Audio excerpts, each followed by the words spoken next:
Welcome to the April 2nd, 2019 episode of Reactive Consciousness, our in-depth podcast about what happened this week in our lives. I almost got through that. I'm your host, vysethebold, and this is... Lotus Prince. And OldManStompy. And we have a bevy of shit to talk about this time around. A veritable smorgasbord. A panoply, if you will. Wow, a regular array of information. A cornucopia. Yes. Come share in our bounty. Oh, bullshit. But yeah, lots of important stuff in the realm of non-importancy. So I will get the we will talk about the actual important thing that happened in Britain first. If Lotus could take that away. Well, what thing? Nothing happened. Oh, right. The insanely important Article 13 legislation. That's what happened. Well, yeah, a lot of people are really nervous about this one because this is known, like, jokingly as the meme article thing because at the time when it was being proposed, there was just, it's supposed to be defending copyright, but it really just seems to give people excuses to censor content that may be copyright claims, and we know how wonderful YouTube is about keeping that shit going the way it should be, so, like, I don't exactly have the highest hopes of, like, many countries cracking down on this. So, now, and as it turns out now, memes are particularly actually protected, because you could throw it off if it falls under parody, but people are still nervous because we think it's probably going to be YouTube copyright bots getting worse than they already are. Yeah, I mean, essentially, it seems like it's good intentioned, and that's probably how they passed it, you know, like...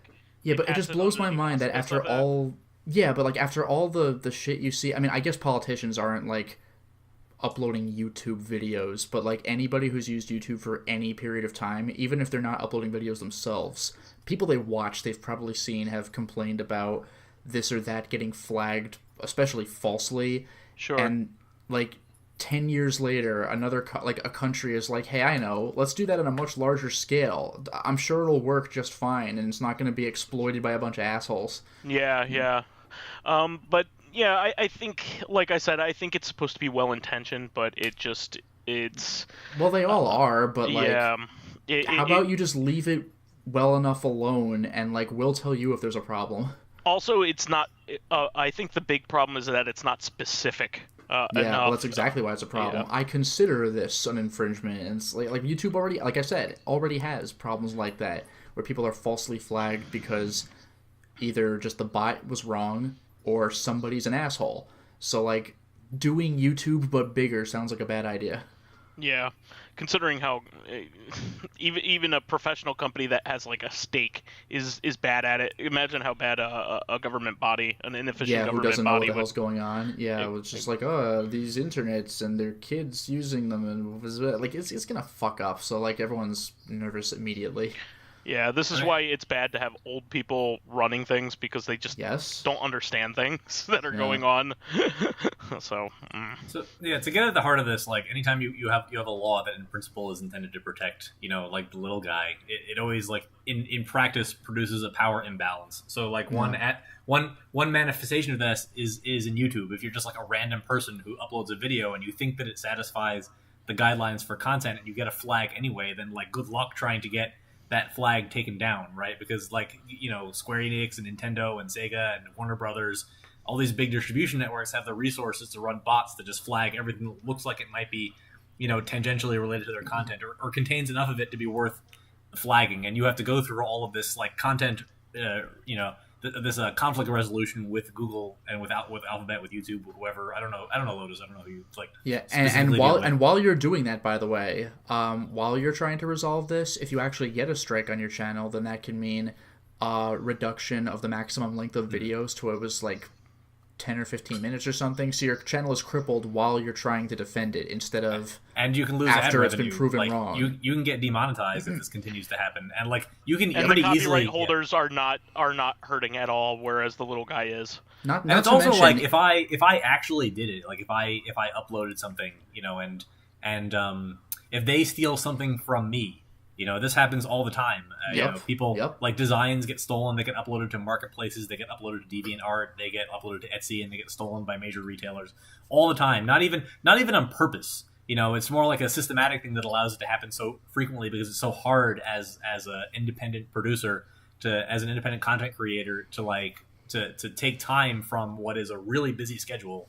Lotus, I think, it spends every day literally making videos, and he's on the low end of what like some of the people who do this for a real career, do. So like imagine taking your time out to find out that like like a big like T-Series stole your video or something and uploaded it to their channel. Like how are you going to fight T-Series?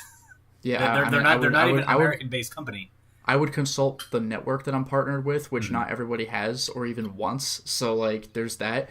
But, like, regarding, though, if you are flagged and you want to counter that, I mean, forget going to court and fighting big companies or whatever. Let's just say you're like, no, I think it's mine. A lot of times, if that really is the case, it probably was a mistake. It'll get let go. So, forget malice for a second here. If you're just clicking, like, this was my video, it falls under fair use, or I have permission, or whatever excuse you have, like, usually they'll get back to you quickly about it, like, oh yeah, you're right, or no, we're doubling down on it, but they have 30 days to do so. So if they feel like just sitting on their ass, then you're out for a month. Like, it sucks. Yeah, it really does. I wish I was more educated on the subject, but it certainly doesn't sound good from the people that are experts about it. Well, the thing that's the weird thing is it sounds good for like literally no one, but apparently enough like older people were like, "Oh, I don't like infringement. Infringement is bad." So like, okay, great. They're really the least educated subgroup on politics. It really bothers me. It's they don't do any of the research. Yeah, at like all. You know how the internet is like a utility in a lot of countries. Maybe like have people who understand what the hell it is talk about it instead of a bunch of 60, 70-year-old people who never had it growing up because it didn't exist, and they're like, oh well, the internet's just a fad even though it's been 30 years of it. Yeah, or however long, like 20 years. Well, we could go on forever, but yeah, this doesn't sound good. Hopefully the world won't be a crap sack, but I'm not banking on it. But we do have to move on because there's just tons of stuff to talk about this week, and fun stuff, really. So, well, this isn't exactly fun. Yeah, I was going to say, speaking of fun stuff, here's some more negative information. Yeah, there's lots of fun stuff to come, I should say. But this is more of a quick one. Kenichiro, go ahead. I was just going to say, Kenichiro Takaki, who is the producer of all of your favorite booby games, including Sunrun Kagura and Valkyrie Drive. I can't fucking believe that Valkyrie Drive exists. Yeah. It's shameful. But if it's your thing, it's your thing, man. No judgment. But yeah. A little late for that, but all right. Yeah. So essentially, he leaves Marvel. He's leaving Marvelous over the fact that Sony has been clamping down on their censorship. That's the thing. He said a lot of the reason was Sony's meddling. And again, this isn't just a case of like the world doesn't want this. Like Nintendo doesn't care, Valve doesn't care. It's just Sony being a curmudgeon. And we've had talks about why the censorship exists. There hasn't been a lawsuit that has set a precedent here or anything. It's but no, I mean, even outside of that context, like we've already had discussions on whether stuff like this should be censored. So like, I'm not going to go into that again. Yeah. But really, what's happening is that he has 3 versions of a lot of his games because, well, not a lot. Switch is only just kind of recently touching upon this, but like Nintendo, Steam, Sony, and Sony's the only one who's just like interfering with it. So Sony's just like making it the one broken version of the game, and he's just like, I've had fucking enough of this. So he's like going off to his own thing. I mean, more power to him. I mean, he built a brand off of this style, and the Sunrun Kagura games are actually quite good. Almost all of them have a pretty good measure of quality, except for maybe Beach Blast, but that's... I tried that one. It is just... like, I've already mentioned this. I forgot if it was on the air or not, generic. But like, there's just nothing there. I see where they're going with it, but then you're like, oh, this is the entire game. But the Okay. rest of the games are quite good. I mean, you have beat 'em ups. You have a like Yeah, a Dynasty Musou style Warriors game. Light. Yeah. Yeah, exactly. And a rhythm-based game that's quite good too. Yeah, might like add. there's actually varying gameplay. Like the thing with these games, I can't speak for the rhythm one or the beat 'em up. I haven't tried played those. I've played 2 or 3 of the Musou style ones. They're not the best games I ever played, but like They're fun. they're fun. Yeah, they're a good diversion. Okay, they're enjoyable. Plus, if you like that kind of thing, they're the best in their class. Like in terms of like sexy stuff, you know, they're better than the Oni-Chanbara games. They're Oni better than- Chanbara is just like that's just like that whole series is taking the piss. But you know what I mean. Yeah. What I'm trying to say is these are the AAA titles of their class. Yeah, wasn't Oni Chanbara? I might be wrong about this, but wasn't Oni Chanbara that like in that group of I forgot what they're called, but those like simple 2000 games. So yeah, like EDF. They were published by D3 Publisher, and they were budget games made for $20 roughly, Yeah. for 2,000 yen, which is roughly $20. And they would just come up with crappy games with wild ideas. And Yeah, and Oni people would play them Chanbara because was of the novelty. yeah, Oni Chanbara was hilarious schlock. Like I saw one of the newer ones where I never really thought about this, but someone in the comment section pointed it out and it cracked me up. You know how like there are lots of Japanese games where the characters might just say something in English because it sounds cool. Like if you have the game set to English, she'll just sometimes just say things in Japanese, and you never really see that, and it's just kind of funny. Yeah, I think that I honestly think that D3 Publisher made a really good move doing what they were doing with those simple 2000 games, because they made two big series out of them. I mean, you have EDF, which is booming.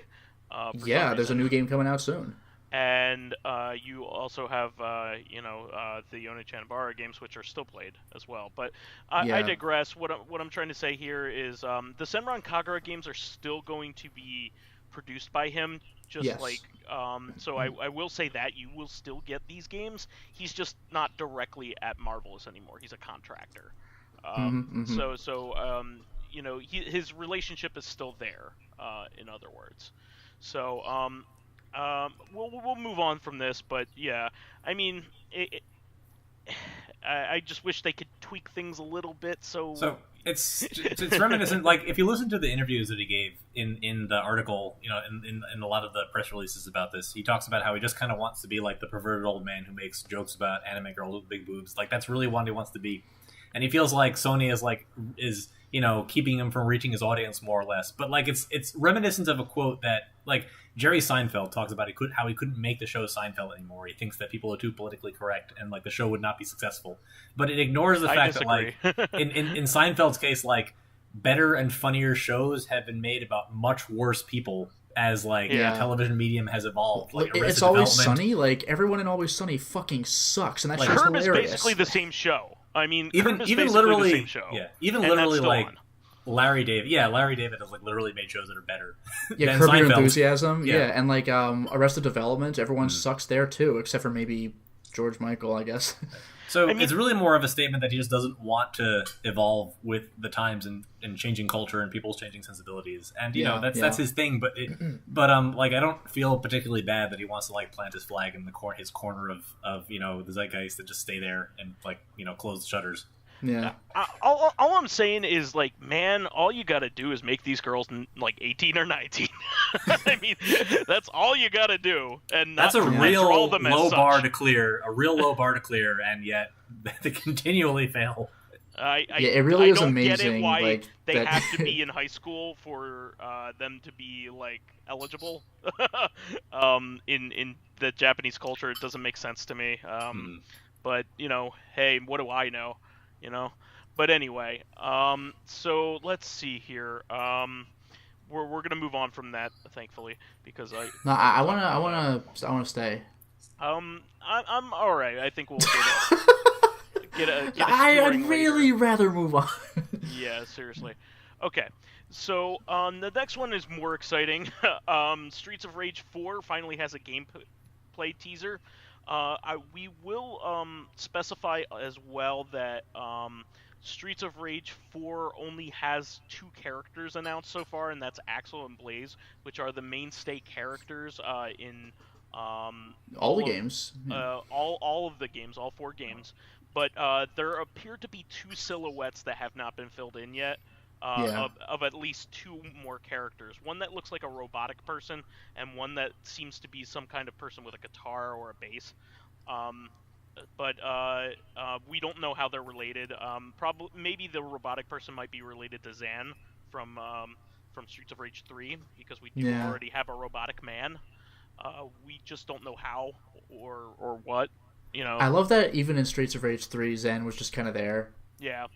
I mean, he was an integral part of the story, which is, I think, why he was there. Yeah, but it's just kind of funny because a lot of players might be just like, oh, I want to play with Axel and Blaze and skate, and like, there's just Zan. He's also the least fun to play as because he doesn't use weapons. So, he has his own weird weapon system. His robot arm thing, which is pretty cool. Yeah, but to me, it just turns it into like an energy orb when you grab like a knife or something. It's weird. Clearly, the only character worth playing is the kangaroo. Victy or Rue, depending on the region. So yeah, and can't you unlock? Could you? I forgot. In the Japanese version, could you unlock Ash, or was it Ash, just? Yes. And then there was Shiva, which I could Shiva. not believe. Yeah, It was amazing.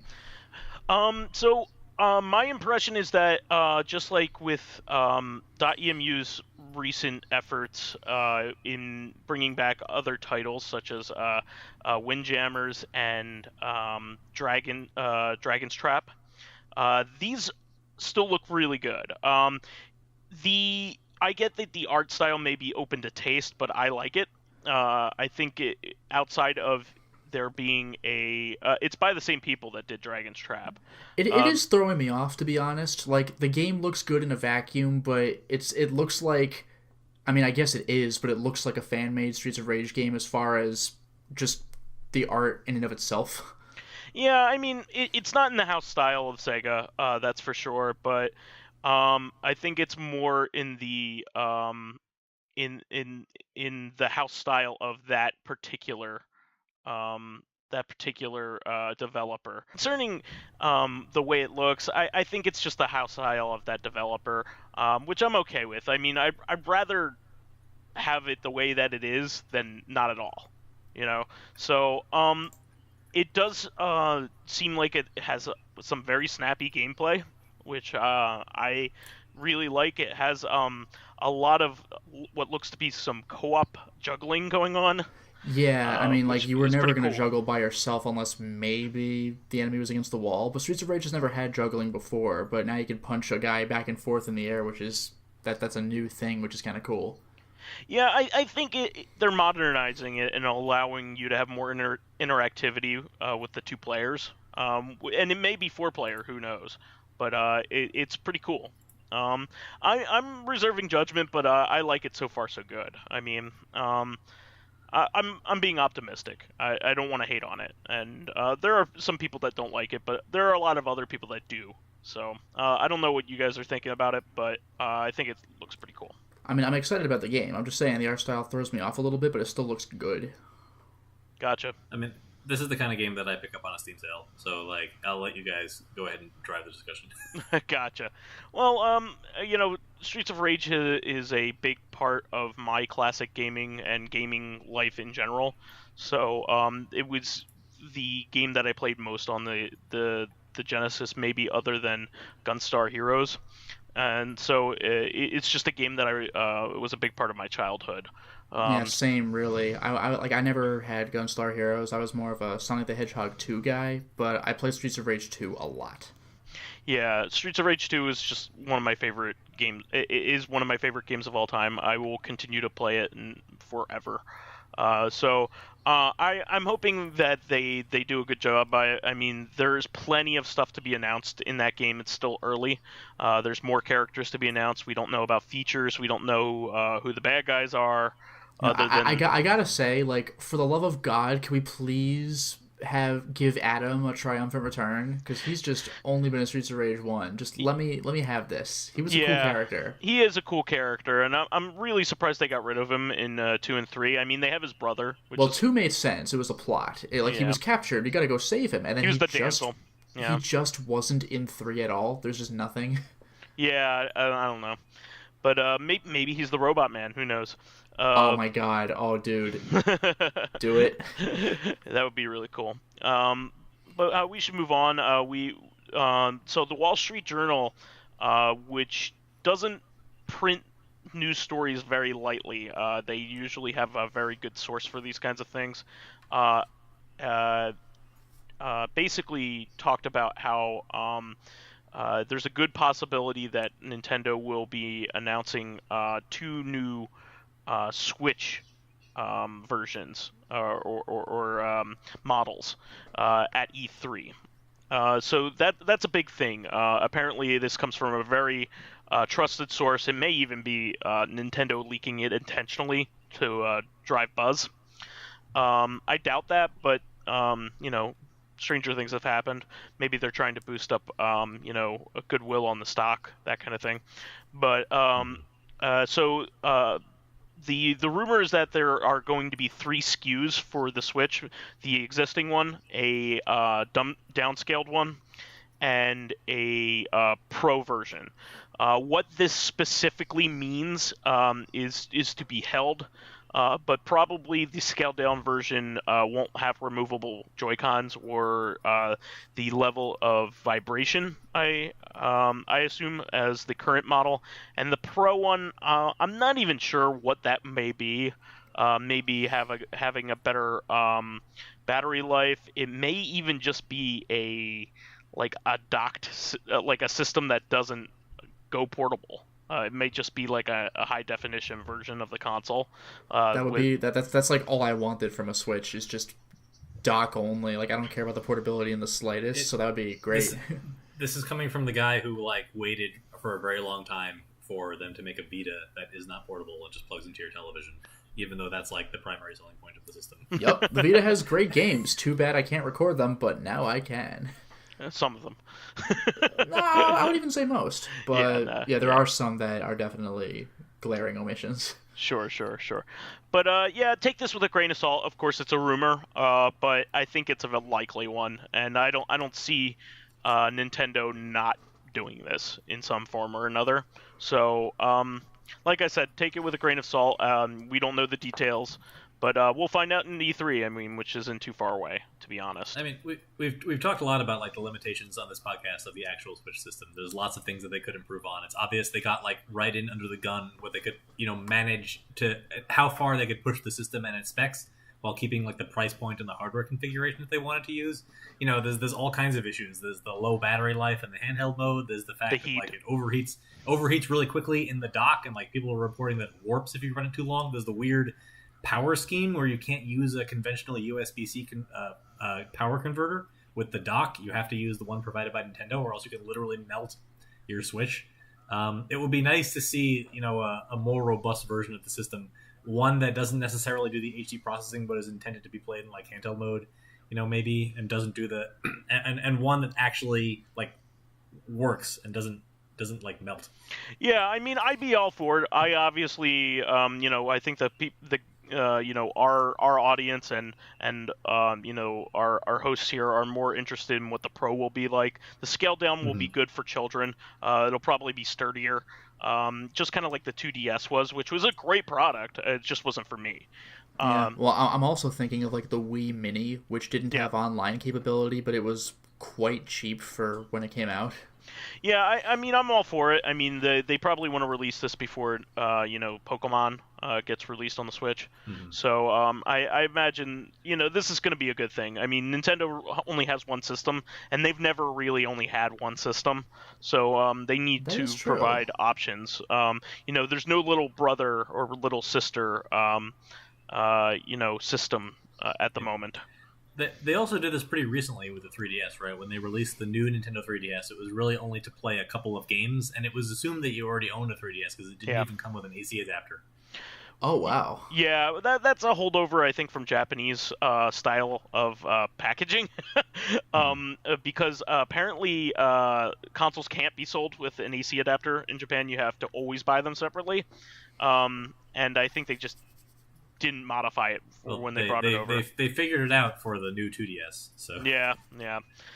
Well, we should move on here. I mean, there's plenty of stuff still going on. Yacht Club Games has announced their second game, which is a very exciting. Have you guys seen the trailer for Cyber Shadow?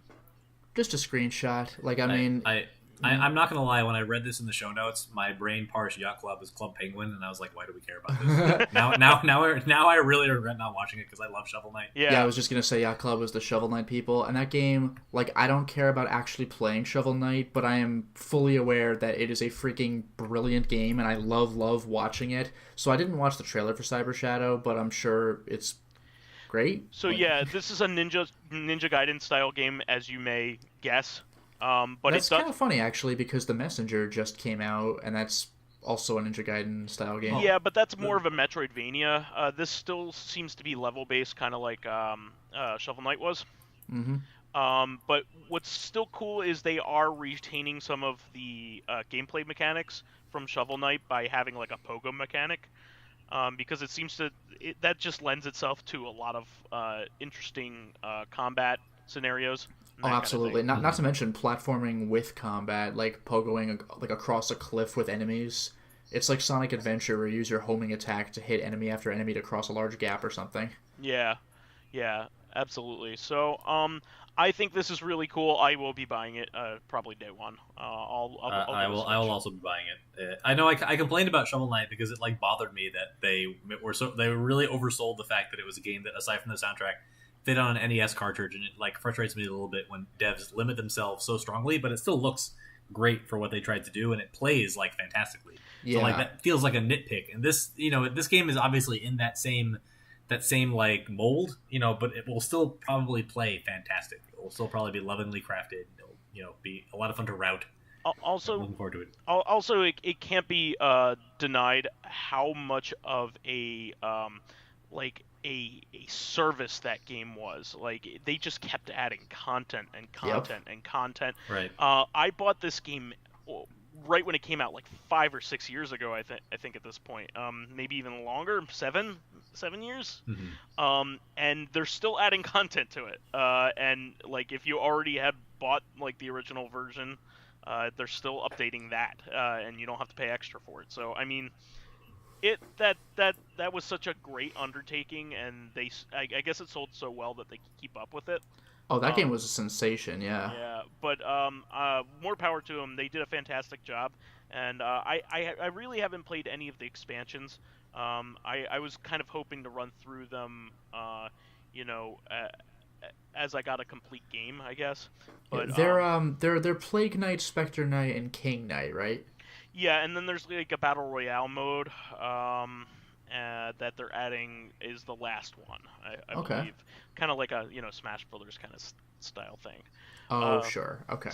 So yeah, cool stuff. And let's see here. Warcraft 1 and 2 are now on GOG, which is this really makes cool. me very happy. When they announced Diablo, we figured Warcraft is probably coming if they got Diablo. And I never played Diablo. Again, it's one of those games that looks good. Like, it was well made. It's just not interesting to me. But I grew up with Warcraft 1 and 2, mainly 2. Yeah, so, me too. And they've been physical only forever. Like, the most recent release was, like, PS1. I still have the big boxes for Warcraft 1 and 2. And now, finally, I can just get the games on GOG and play them properly, because I think I would need, not that it's a big deal, but I think I would need to manually run DOSBox to get Warcraft 1 and 2 to play, because those are old school games. So it's just nice to have a convenient official digital alternative. I love physical copies of games, but not really for PC games, because they age very quickly. So it's nice to have an updated version. Not only that, but Warcraft 2 in particular is the Battle.net edition, so you should be able to play it online with friends. Yeah, that's pretty cool too. Yeah. One thing I didn't check is if it's also including Warcraft 2 Beyond the Dark Portal, I believe some it of the is. expansion. I believe it that is, was yeah. cool because like Battle.net Edition, I believe encompasses that. That would be great because I dabbled in Beyond the Dark Portal, but I never owned it. So, like, I always kind of I remember that it was interesting because it had legendary characters with unique character profile pictures and unique names. So it was like a legendary class of some particular normal unit that you would have, and I thought that was super cool at the time. So now it'd be cool to actually take a look at that kind of thing again. Awesome. Well, let's see here. OldManStompy, did you have anything to say regarding that Blizzard classic? Yeah. So Diablo, Warcraft 1 and 2, and I think System Shock, they fall into a category of games on GOG that, like, I'm super happy they exist, and, like, I want to play them, but I know that I probably almost certainly never will, just because my backlog is so big. Anytime these games that are locked behind, like, a significant hardware barrier become available to be played on modern PCs without, the trials of like emulation and having to try to find a legitimate copy or a free internet store copy from a source that doesn't like compromise your computer. Yeah. Sure. I'm very happy that it exists. This may be I may just get this for Warcraft 2 because I love that game so much. I kind of want to revisit it and actually beat it. Like I said last time, Warcraft 1 is good. Warcraft 2 though is the shit. It's kind of like what Warcraft 1 should have been. It's like, this is the definitive... Well, from what I hear, Warcraft 3 is even better. But Warcraft... I never really played that. So Warcraft 2 was my, like, definitive Warcraft experience. Yeah, absolutely. So this is great news for me in particular. I really love this game. Enter the Gungeon is getting another update, and it's a very significant one. It will be released on the third year anniversary, and it is called a Farewell to Arms, which is the perfect title for this expansion. Because everything has a gun pun name in this game. So there are going to be 2 new Gungeoners, including the Paradox and the Gunslinger. And there will be dozens of new Gunsum items, which will unlock all kinds of new synergies, a new secret floor with a new boss, and a rainbow mode, which I assume will be a ridiculous mode, kind of like Street Fighter. I think that's why it's named that. It's pretty shocking to me that the Gunslinger character wasn't like the first character to ever have made it into the game. Like, that just seems like low-hanging fruit. Well, the Gunslinger, like, iconography-wise, is supposed to be, like, the original guy who went through it. Okay. So you're following in the Gunslinger's footsteps, essentially. So you can finally unlock him. Correct. So he's from the past in this regard. So I gotcha. Everybody else is kind of following the footsteps of the Gunslinger. So that's kind of like when you have a game where you play as like an old man, and actually, you know what? It's like the Capcom JoJo fighting game, like for PS1 Dreamcast. Like, you play as Joseph from Part 3, the old man. Yeah. But like, unlockable is his Part 2 form. It's like, want to play him when he's young? Like, oh shit, and he's like way different. Well, when you enter in the game, there at the beginning of every run there is a statue of the Gunslinger. So nice. So like, he's kind of revered as like the figurehead of every adventure. So it's kind of cool that he's actually becoming a character.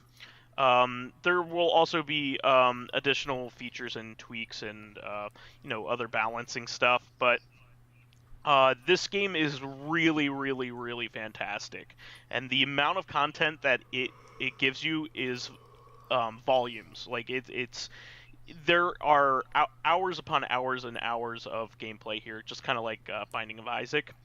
Yeah. So Gungeon really does seem like, if I ever pick up a roguelike again, like it'll be Gungeon for sure. Like, Isaac 100%. And Gungeon seem like they're in a very similar vein. You'll love it. I played it for a little bit at your place, and I've seen gameplay. Like, it looks and feels like my kind of thing. Yeah, it's a fantastic game. I have not picked it up since I beat the Doom Marine, or just the Space Marine, but he's the Doom Marine. I beat the Doom Marine's story line, and like there's so much other stuff I can do in the game. Like actually beating this game is a lifestyle. So Yeah, I'm it's not. like Isaac. Like that's just all that OldManStompy and I did for like months. It's like Yeah, yeah, it's all Isaac all the time. exactly. And I'll be honest, I'm happy that they made this announcement because, like, part of the reason I haven't platinumed, so to speak, or at least gotten all the Steam achievements in Binding of Isaac is because I know there's like one more expansion coming out over the horizon. There's the Yeah. official port of Antibirth that will have its own like ending and series of achievements, and I kind of want to get back to it and not do like the Afterbirth Plus achievements that are missing from the booster packs, and then also do the Antibirth achievements incrementally. Yeah. Like it's a big mental load off my mind to go back to. I have Enter the Gungeon. I played it about 15 hours. I have about 8 of the achievements. I haven't beaten one of the pasts yet, but I did beat the Dragon. You know, Cool. the putative final boss of the regular. Did you die during one of the during the past? Is that No, I haven't made the bullet yet. Oh, okay. I got all the way to the last floor with the missing pieces, but I didn't make it to the forge.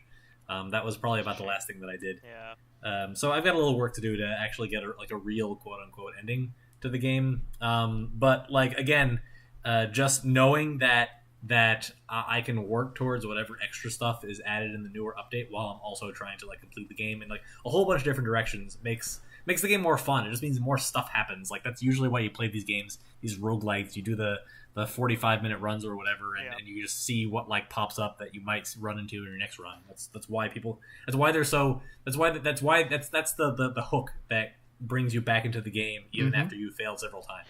Yeah, I mean, there's so much to do in this game. I mean, even defeating all of the pasts of all of the characters that you've unlocked is not the end of the game.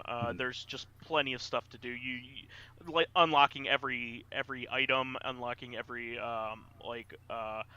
weapon, unlocking run. There's even one more floor after beating it. If you want to go to that, I mean, you can unlock that.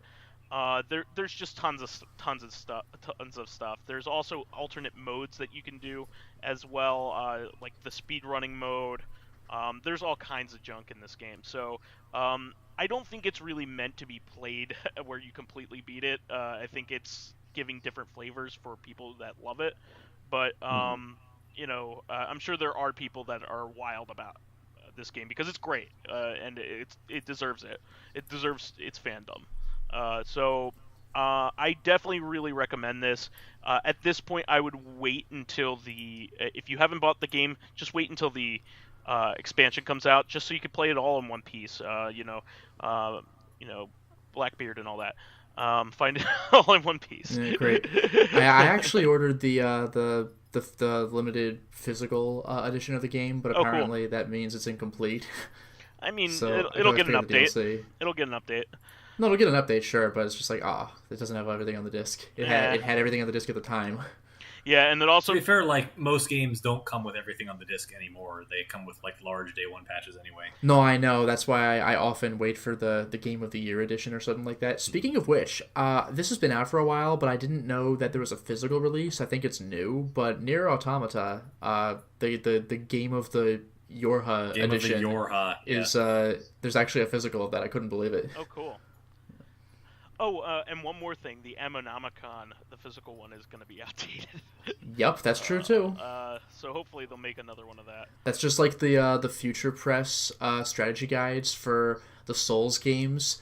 Honestly, I know you want to latch onto the games when they're released because there's hype behind them, but like those games are gonna be patched to hell and back like in 3 weeks. Yeah. Like the guides do not age well. That's why I'm very happy they re-released the Dark Souls 1 and Bloodborne guides, like after all the patching. Like, there you go. There's a guide I can actually use today. Yeah, absolutely. Well, we should move on because there's still plenty of stuff here. Genesis, the Sega aftermarket official consoles have not been the best, to be the most kind. Yeah. You know, I'm a huge Sega fan, and I am more than willing to defend them if they deserve it. But I'm also willing to put them down in their place when they deserve it as well. But they've been making crappy aftermarket systems that you could buy for a long time. Yeah. The Genesis Mini concept has been around for a long time. They've been making these things with At Games most recently. Yeah. Yeah. But here is the cool thing. Sega actually listened to the fans, and they got their shit together, and they did it in probably the most fantastic way possible. Which Yeah, there's a lot going on with this upcoming Genesis release. so first of all, the people that are making it and crafting the emulation are M2, the company that I talk about almost every week. So M2 is an emulation house that is comprised of old Treasure and old Cave and old Tau Plan and old Sega programmers. So these are all the people that worked on these old games. They are going to be programming the emulation. They are, bar none, the best emulation house in the world. Their emulation tends to be the most authentic and also tends to have extra stuff added. They're the people that make the Sega Ages collections and also the M2 Shot Trigger collections that I've been talking about. They have also done several of the Virtual Console emulators for Nintendo as well. They are developing this. They're developing the emulation, and they got Yuzo Koshiro to do menu music, which was awesome. That's what amused me, because I remember even on the official consoles, the Sega Genesis had that one 6-pack game that had 6 games on it, like Streets of Rage 1, Columns, Golden Axe 1, and the Sega CD had, what was it, like a 4-pack or something that also had Streets of Rage 1 and Golden Axe and a couple other things. And I forgot Revenge of about Shinobi and Shinobi. Columns. Okay. And I completely forgot that the menus had unique themes. The Sega CD ones was kind of funny because it's just this elegant classical music for fucking these games. But so Yuzo Koshiro doing the menu, that really came out of nowhere. That's just it's a great decision, but it's just oh wow, I just never thought that would be a thing that happens. They listen to people, and they also have some really great games on it so far. So apparently, Sega was very proud of themselves when they came out with the news of this because they knew people would be very happy about it. The original plan was to release this with 30 games on it, and they said they couldn't narrow it down. There's 40. So there's going to be 40, which is a big chunk of Genesis games. That's a really big chunk. The thing is, that's how many games are on the crappy Genesis thing release. Whenever you hear something like that, this system has 100 games on it, it's probably shit. But this is an official good version of that. And every game is a good game so far. They've released 10, the first 10 games, yes. So the other 30, who knows? And again, with other classics, at least the PS1 classic, I think Japan and the West have different lineups, but they're still good lineups. Yeah, so I'll go over them very quickly, but this is a really good list of games. And they said that they are going to include the multiple regions if available. That would be great because really I know Japan has Rent-A-Hero, and I don't think they're going to translate that for America, but that'd be great if they did. So far, the North American one has Echo the Dolphin, which is great. Castlevania Bloodlines, which has never been re-released. So that's Genesis only, and it's pretty expensive now. Not only is this a Konami game, signaling that this is going to have third-party games on it, this has never been re-released since its original offering. And it is one of the best Castlevania games ever made. I love this game. It has arguably some of the best music in a game series that is riddled with great music. Yeah. Bloodlines is one of my absolute favorites. Maybe the signals that Hardcore will be on this as well, Contra, but I'm not sure, of course, because that's not official. So, Space Harrier 2, which is a common one, pretty decent game, not a fantastic one. Shining Force, which is one of the best RPGs on the system. Yeah. Dr. Robotnik's Mean Beam Machine, otherwise known as Puyo Pop.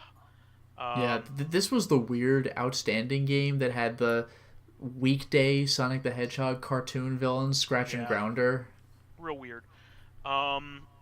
Toe Jam and Earl, which I'm surprised by because they That have is a surprise. so they already have some licensed stuff in here. You may associate Echo the Dolphin and Toe Jam and Earl as first party, and you'd be right in saying they were published, but those properties are actually owned by their respective original developers. Yeah, the Toe Jam and Earl people especially are obvious because they're making a big thing of recently releasing Back in the Groove, the fourth Toe Jam and Earl game. Yeah, so that is a big deal. They are putting money into this. Comic Zone, which is a typical one, okay game. I'm not a. It's hard. It's hard for the wrong reasons. It's hard because like your character gets hurt when he does stuff he has to do. That's ridiculous. But I'm gonna move on from there. Sonic the Hedgehog 1, but I think 2 was revealed for the other one. I don't see. Yeah, I'm pretty sure 2 is on Japan, so I wouldn't be surprised if both games were on both regions. But like, 2 is where Sonic really kind of comes into its own. Sonic 1 is an alright game, but 2 is like, gotta go fast. It's just way 2 is arguably experience. the best game in the series. Maybe yeah, it's 2 or 3 and Knuckles. Exactly, depending on who you're talking to. Yeah. Altered Beast, which was the original of pack-in. Course. That was the original pack-in for the system, and Gunstar Heroes is my favorite game of all time. So you know I'm all about that. The very first Treasure release. So that's great. I mean, M2 must have been like, oh man, we could put Gunstar Heroes on there because the original developers work for M2. So really cool stuff. I expect Streets of Rage and Revenge of Shinobi to be on here with Yuzo Koshiro's involvement. Yeah.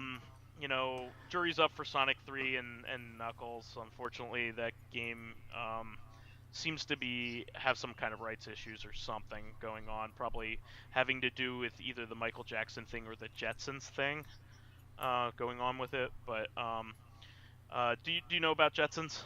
Not the Jetsons. Okay, so Snowcapped is very obviously a song by an 80s techno group called the Jetsons or synth pop.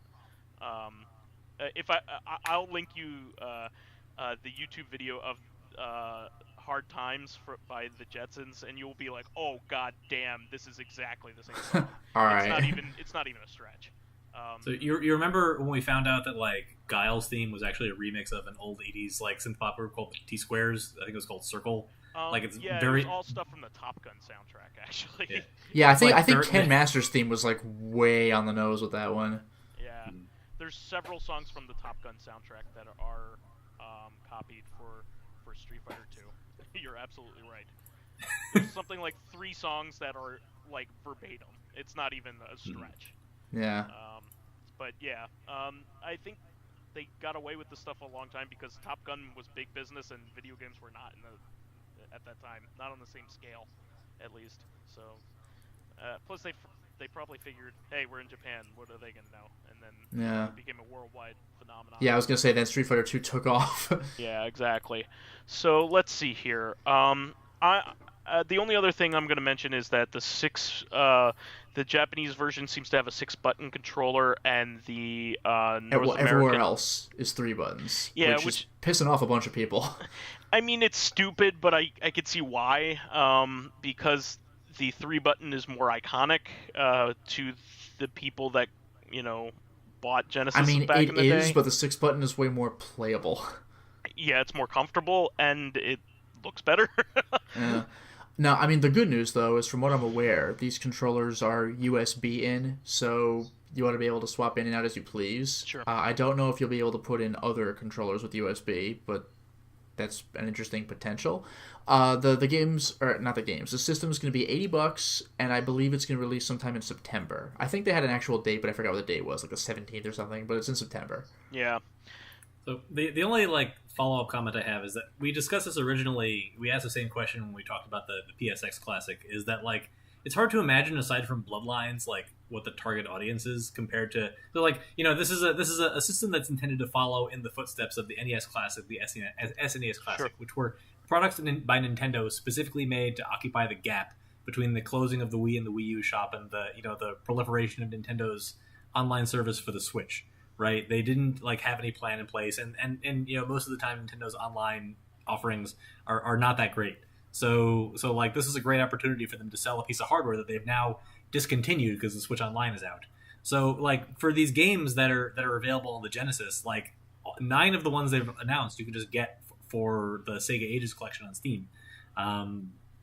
It's hard to motivate myself to pay $80 for this, aside from like maybe as a hardcore collector's item. Yeah, I mean, here's the thing. I'm excited for it in news only. I'm not going to buy it because it is not for me. It's more like people like my brother, who is older than me, who may want to, go right back to playing Sonic 2 for a couple minutes and then forget about it for a few years.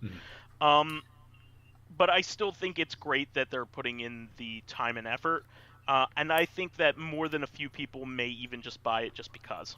Yeah, I definitely see collectors getting it to say that they have this weird release. I'm even on the edge. I mean, this is a premium release. It's going to be $80, which they're not skimping. So I think it's worth it, and it's going to be a quality product, but it's not for me. I mean, Lotus and I just bought Analog's Mega SG.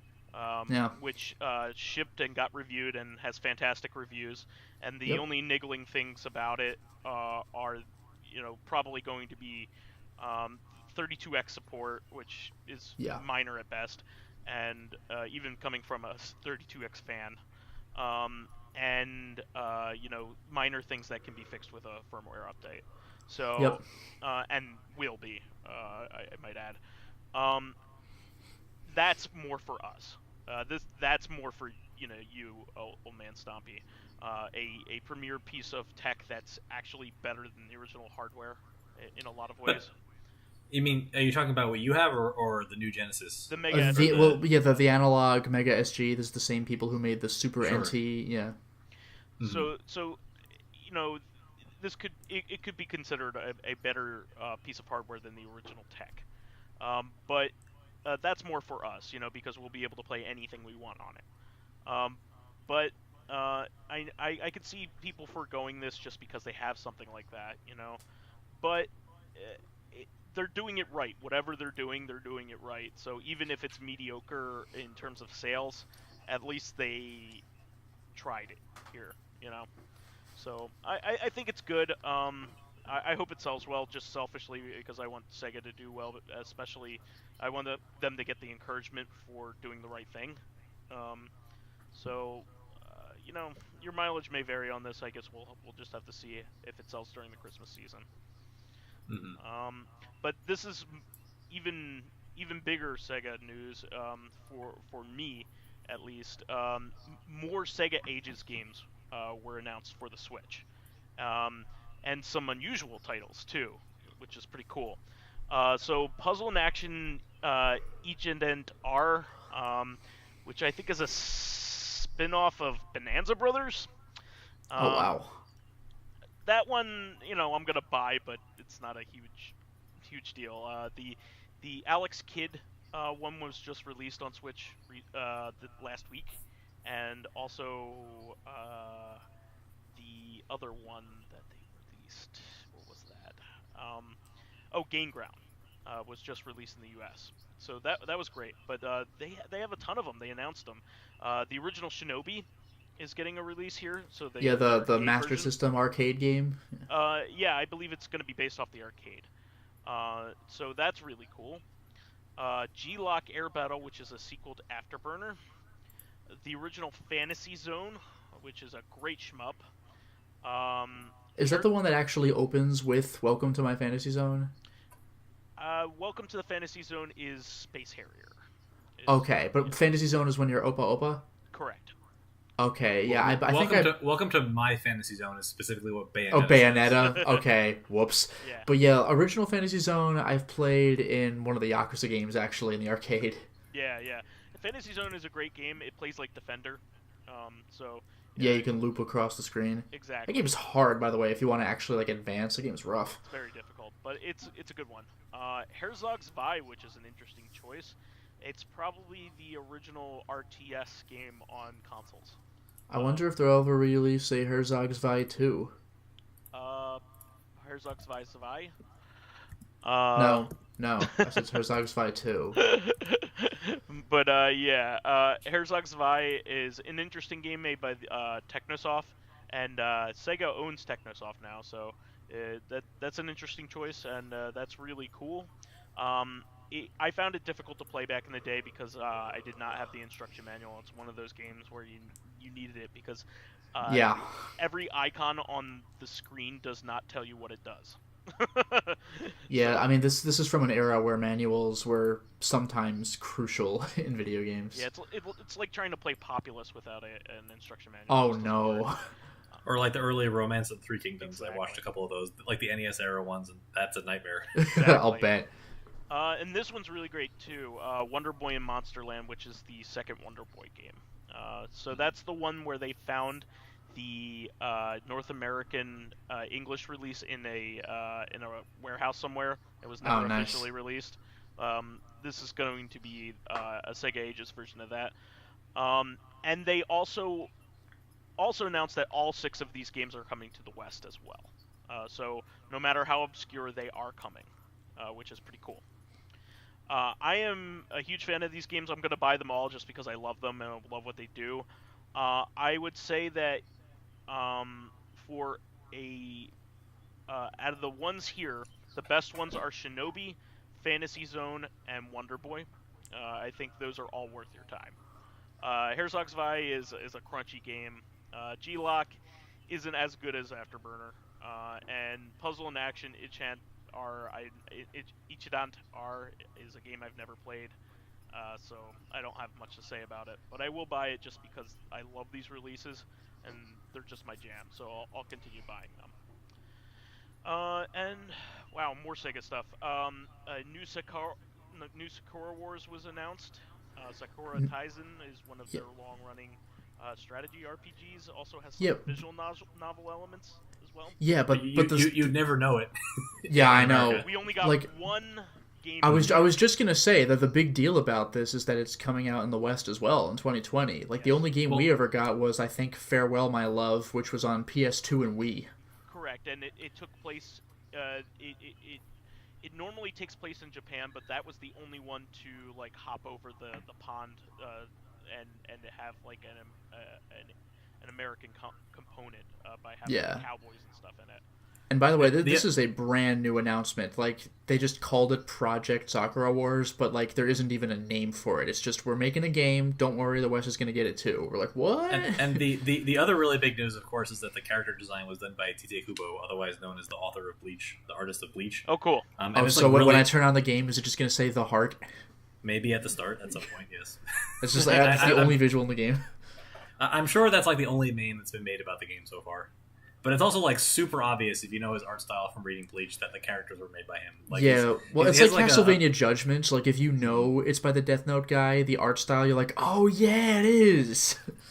Yeah, so this is cool stuff. Don't have much to say. I'm not into the series, but it's a cool thing that they're bringing it over. It's just funny because it's such a big series. Like, there's an anime, there's several games, but it's very America has popular only ever gotten one game. Like, we've gotten a taste.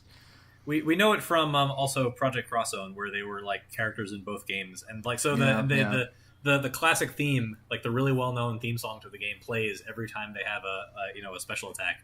So I've had that song like beaten into my head, and I was waiting for it when the trailer plays. It doesn't play till like halfway through. I was like, there it is. This is Sakura. That's the only thing I know about the series. Yeah, and nobody would blame you for it. You know more than almost everybody else.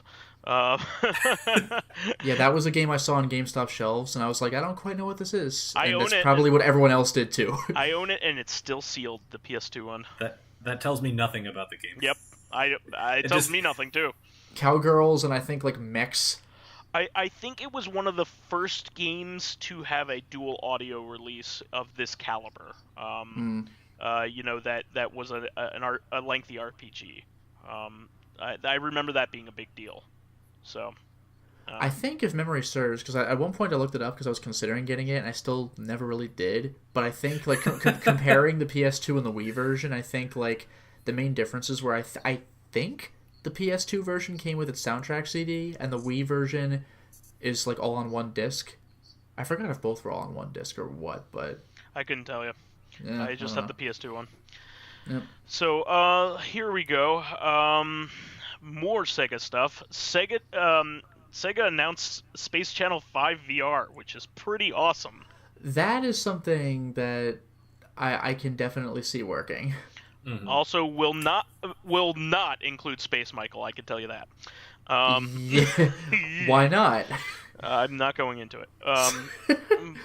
You know why. And if you don't, you should. But yeah, that's really cool. I think that goes back to Mizuguchi of Res fame. Yeah.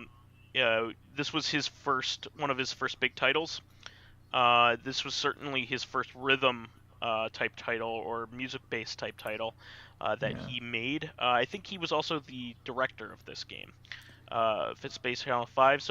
And he's been very, very interested in PSVR since its very start. So he probably got this thing going. He's made two of the best experiences so far with PSVR, being Res HD, Infinity. I'm sorry, Infinity, and also the Tetris Effect, which is excellent. So this will invariably be good. It'll be a really cool thing. And I think one final Sega thing. There was an April Fool's joke, or at least that's what it appears to be. Which these things are pissing me off. But Shin Yakuza apparently involves Ichiban Kasuga, which I think is a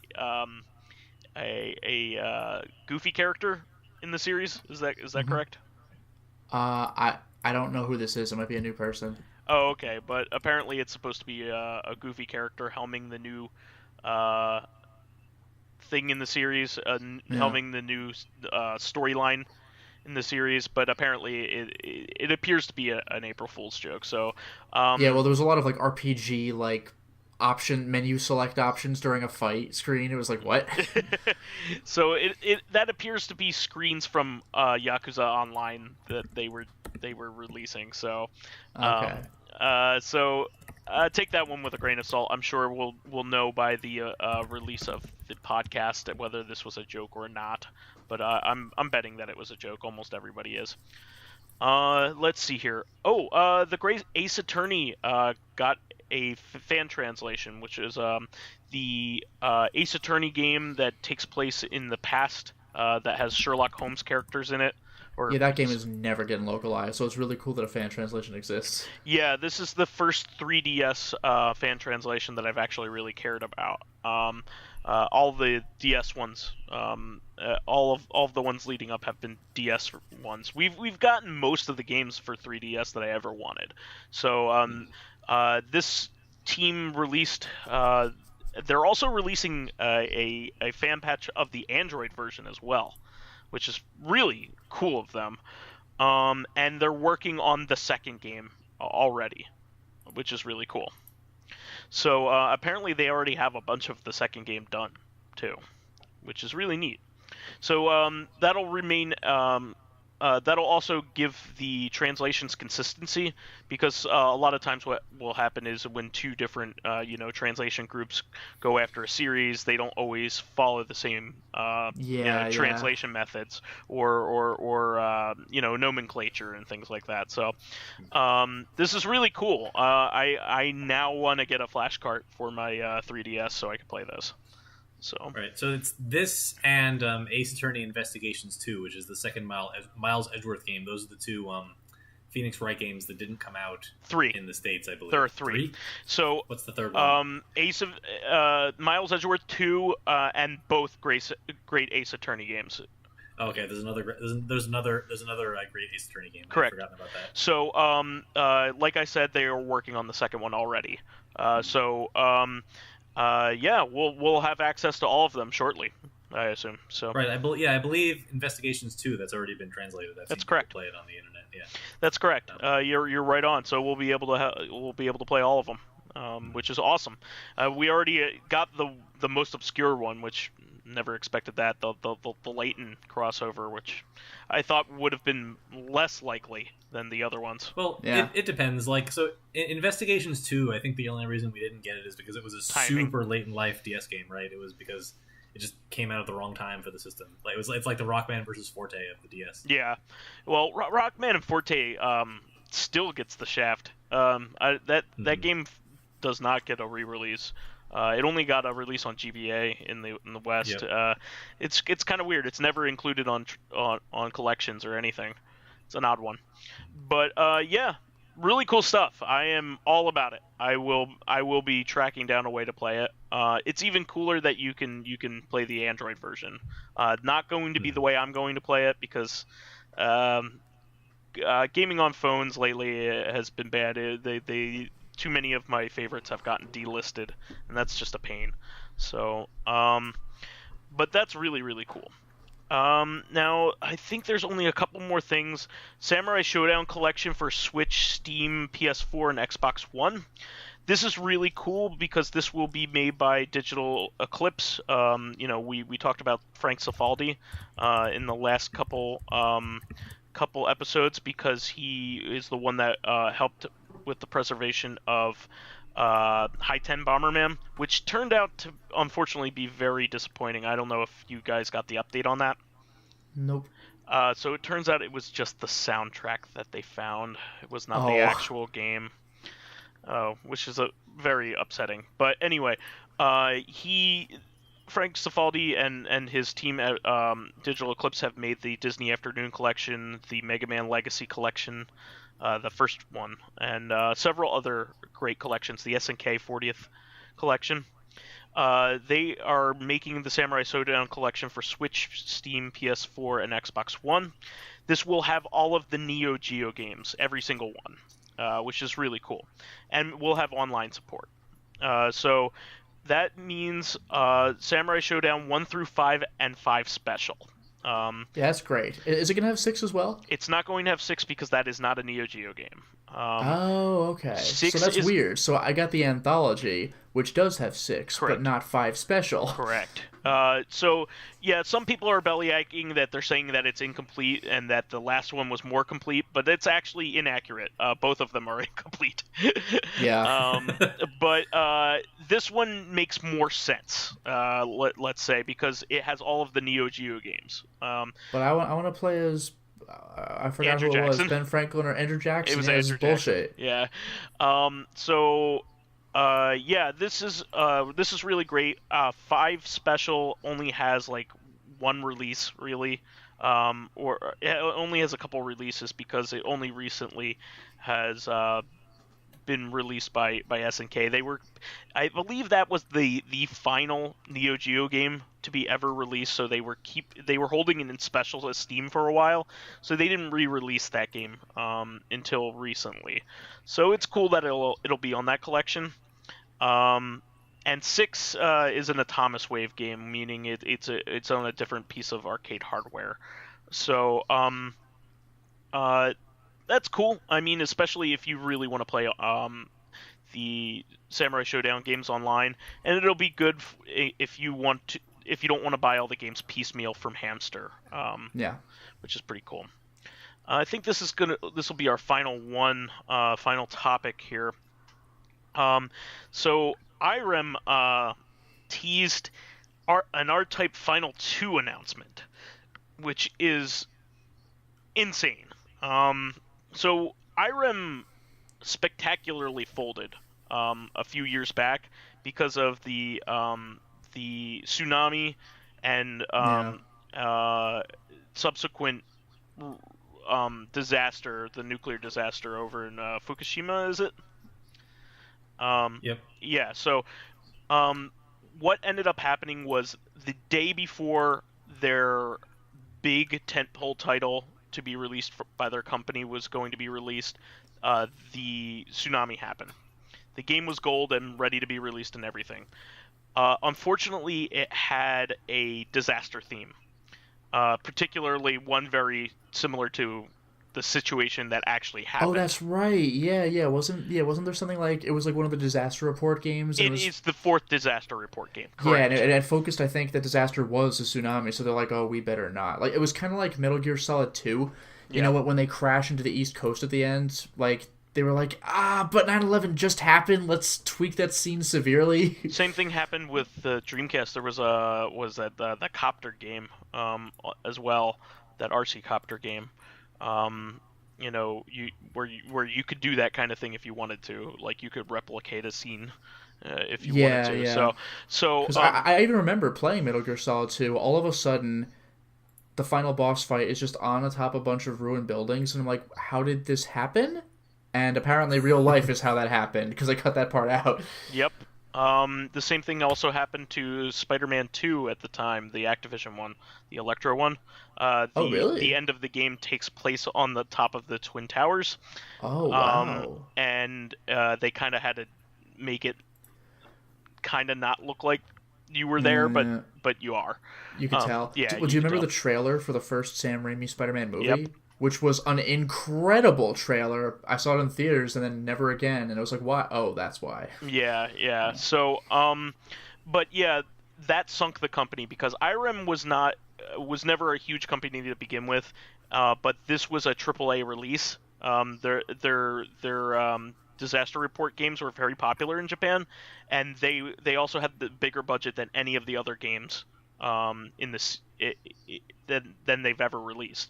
IREM is a small company. They usually made shooters, shmups, and things like that, and they weren't used to 2D stuff mostly, and they put all their money into this, and it was done, and they just could not release it out of sympathy. So it folded the company. Luckily, now they are actually ready to release the fourth Well, game. that would be amazing because it's always a shame when it's not common, but when you have games that are just locked away and like you just kind of have to sit there and wonder what could have been. They actually finished the game and updated it and added content. So wow. it's actually set to be released this year. The new disaster report game. Nice. That same disaster report game. Well, they announced their other big another entry in their big series, which is R-Type Final 2. The nomenclature. Some people are wondering whether this is an April Fool's joke because it's April 1st in Japan as of right now. But there is a crowdfunding announcement for it as well. So hopefully it isn't, because they've joked about having an R-Type Final 2 on April 1st before. I doubt if they would make the same joke twice. But it looks pretty convincing. The video and screenshots look pretty convincing. So I hope it's not a joke because selfishly I love R-Type, and especially the later games in the series I particularly really like. I really like 3, Delta, and Final. Those games are really, really fantastic, especially for shmup fans. 1 and 2 are ridiculously hard. But the other games are very, very difficult, but they're more balanced, if you ask me. So I'd be on cloud 9. You guys know I love shmups. So, and I think that's it for this week, unless anybody wants to comment on this stuff. I do have one more thing that didn't make it into the notes. We talked about it briefly, like offline before we came onto the show. So I talked about the Magic the Gathering Mythic Invitational that was supposed to be at PAX East this weekend. So that took place over the last 4 days. It was won by Andrea Mengucci, who was one of the pro league players. But I think they did a pretty good job of establishing a tournament that had like a pretty good mix. It was 32 top pros, 24 invited Twitch streamers, and then 8 people who qualified in Arena. And they they made the format double elimination and like best of 1 rounds, which kind of made it like the for our American viewers or people familiar with it, the March Madness NCAA men's basketball tournament. So for people not familiar with that, there's like 64 teams who qualify for a single elimination tournament, and that's not how you would actually usually qualify like who the best team is in any professional sport. Like most American professional sports play a series to determine who moves on in the playoffs. The only sports that don't, I think, are football and American football. and that's only because like the games are so like physically taxing that you can't like play a series against another team. So like what happens is you most of the time when you can afford it, you play like best of 3, best of 5, best of 7. Usually the best team will win best of 3, best of 5, best of 7. But the men's college basketball tournament is explicitly single elimination just because it's exciting. Like every single game is do or die. Everything is win or go home. There's like a whole cottage industry based around gambling on like constructing your bracket, like predicting the outcomes and like following it for like 3 weeks. And the Magic tournament was structured after this. It didn't necessarily it meant that there was a decent chance that these like popular streamers who are much better than people think, but are definitely not of the caliber of player of like the top like 30 or whatever actual tournament level professional players, but they still have a decent chance of winning the whole thing due to the format. And so like when you got to the top 16, I think it was like a really even split. It was like 2 people from the 8 arena qualifiers, like 16 players from the professional league, and 14 from the streamers. So it seemed like it was working out really well. A lot of the games in the top 4 were very exciting. The guy who won, Andrew Mingucci, is a content creator for one of the major Magic websites, and I love watching his videos, so I'm very happy to see him win. You might have heard this in the news also because one of the top players was removed at the last minute from the tournament following allegations of bad behavior and otherwise and sexual harassment, like in the couple of years surrounding that. Only recently like an investigation took place and they found out that they seemed quite credible. Mm-hmm. I don't want to give that a lot of time because I want to focus on like the positives, and I don't want to give that guy a lot of airwaves, but it is a thing that happened, and it's unfortunate that that it took this long for us to find out about it and for us to take the women who accuse him seriously. But otherwise, I'm super happy for the event. It followed the announcement of a trailer for the next set called War of the Spark, which is like their version of the Infinity War. So like the tournament sort of piggybacks off of the NCAA men's basketball tournament, and now their next set is going to piggyback off of the excitement surrounding Avengers Endgame. But they're doing like a really good job of telling the Magic version of that story. They had a really nice like fully CGI trailer that shows like some of the action from like the hero planeswalkers versus the villain planeswalkers. They've never done a full CGI trailer before. They really pulled out all the stops for this one. They recorded a haunting like female vocalist rendition of "In the End" by Linkin Park, which is like a MAME song, so nobody thought they would be able, like, when people heard the opening bars, they were like, oh fuck, it's the MAME song from Linkin Park. But it was really fit the trailer well, and there were people crying in the audience. They were so impressed by it. It was cool. Really nice. So I'm excited for the next month or so of Magic, and I'll probably talk more about it in Recon in a CoreCon about Magic when the set releases. But awesome. That's yeah. Okay, great. Well, how about you, Lotus? Do you have any final thoughts before we move on to a conclusion here? No, I think I'm good. Okay, great. I'll be the judge of that. You'll be the judge of whether I think I'm good? Yes. Oh, okay. This is why you have such low self-esteem. You said it was great. It's already, Lotus so self-esteem. You can't like walk that back now. It's not really self-esteem. It's really more like Vice's Vice holding me in esteem. Anyway, that is the show for this week. Yeah, that was a banger. Please remember to subscribe to the Corrective Consciousness YouTube and SoundCloud pages. While there, please give us thumbs ups, likes, and 5-star ratings on iTunes. I will say bangers way more.